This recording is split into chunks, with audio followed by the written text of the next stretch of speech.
Romeo is practically an olden-day version of a modern-day F-boy.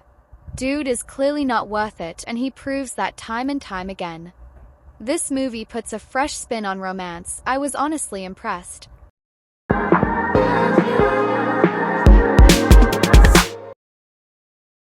Hello, I'm Winter Style. I'm a self-proclaimed writer. I've written A Wolf in the Palace and my bestseller Inquisitor Cum Dumpster. A Slut for You book 1 of the Omega Project is coming out. Feel free to check it out. So, I watched the trailer for Rosaline when it was released by Hulu, and back then I really wanted to watch it. And I absolutely would have if I wasn't raised by a poor family that made me so stingy that even when I'm starving, I won't buy food because I want to save that money so it gains interest.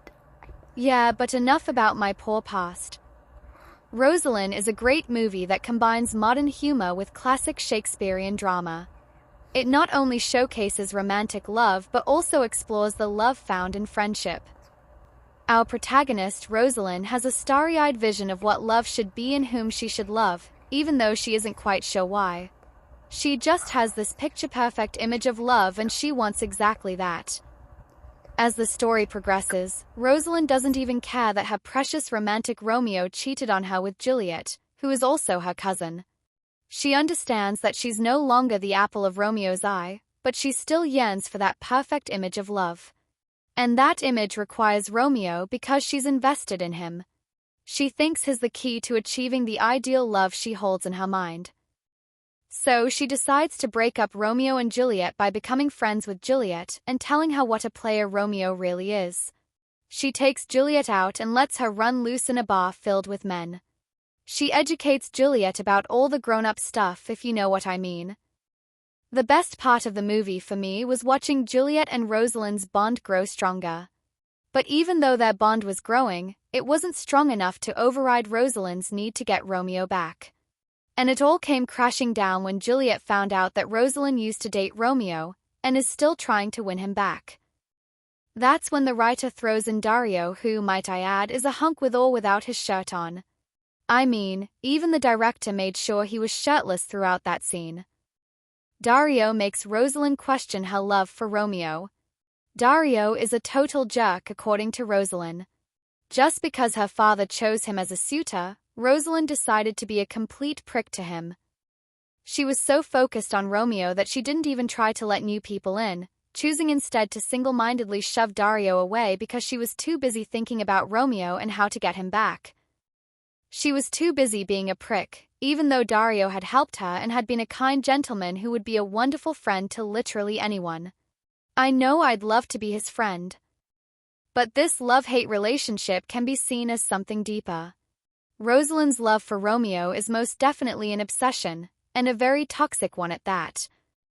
Because of her obsession with this specific structure of love, Rosaline neglects people who could be important to her like Dario and Juliet. She doesn't mind hurting them to get the love she wants. And she's hell-bent on avoiding logical questions like, what exactly about Romeo does Rosaline like? Which, by the way, is a pretty good point on Dario's part. Romeo is practically an olden-day version of a modern-day F-boy. Dude is clearly not worth it, and he proves that time and time again. But it's not Romeo that Rosaline seeks, it's the image of love she wants to capture. Toward the climax of the movie, we see Rosaline slowly warming up to Dario, which allows her to realize what she was really chasing. It wasn't her love for Romeo, it was her obsession with love itself. After letting go of that obsession, she was able to let more people in and at least try to protect the ones who are important to her. My favorite scene is the ending with Romeo and Juliet on a boat to Cyprus. The lesson from the movie was loud and clear. You need to be sure of what you're really after, otherwise you might end up stuck with something you don't even care for. I hope you enjoyed this video. Please feel free to like and subscribe, and don't forget to check out the first chapter of A Slut for You from the Omega Project series when it's released. Here is a summary of A Slut for You book 1 of the Omega Project series. What do you do when you want to have a child with no dating hassle? First, sign up for the Omega Project. Second, organize a reunion party for your high school friends. Third and most importantly, seduce that person you can't stop thinking about. Tags: MM Gay BL Romance Friends to Lovers.